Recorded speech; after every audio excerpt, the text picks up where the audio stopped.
വാസ്തവത്തിൽ വഖഫ് ബോർഡുമായി ബന്ധപ്പെട്ട നിയമം ബില്ല് ഇതുവരെ പാർലമെൻറ്റിൻ്റെ മുമ്പിൽ എത്തിയിട്ടില്ലെന്നാണ് എനിക്ക് മനസ്സിലാക്കാൻ കഴിയുന്നത്.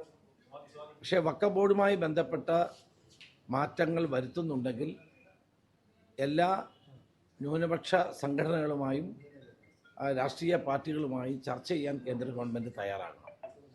വലിയ മാറ്റങ്ങളാണ് വരുത്തുന്നതെങ്കിൽ സ്വാഭാവികമായും അവരെ ബാധിക്കുന്നതായതുകൊണ്ട് അവരുടെ സംഘടനകളുമായി രാഷ്ട്രീയ പാർട്ടികളുമായി ചർച്ച ചെയ്തിട്ട് വേണം ഇത്തരം ഒരു ബില്ല് കൊണ്ടുവരാൻ. ഇതൊരു ബില്ല് ഒന്നും വന്നിട്ടില്ലാത്ത സാഹചര്യത്തിൽ അതിൻ്റെ വിശദാംശങ്ങൾ നമുക്കറിയില്ല. അത് വന്ന ശേഷം ഞങ്ങൾ അതിനെപ്പറ്റി പ്രതികരിക്കും. കൂടിയാലോചനയോട് കൂടി മാത്രമേ ചർച്ചകളിലൂടെയും കൂടിയാലോചനകളിലൂടെയും വേണം അത്തരം ഒരു നിയമം കൊണ്ടുവരാൻ. പക്ഷേ എന്താണ് നിയമമെന്ന് നമുക്ക് ആർക്കും അറിയില്ല. പത്രങ്ങളിൽ വരുന്ന വാർത്തകൾ മാത്രമേ ഉള്ളൂ. ബില്ല് വന്നു കഴിഞ്ഞ് പാർട്ടി അതിന്റെ അഭിപ്രായം പറയുമെന്നാണ് എനിക്ക് മനസ്സിലാക്കാൻ കഴിയുന്നത്.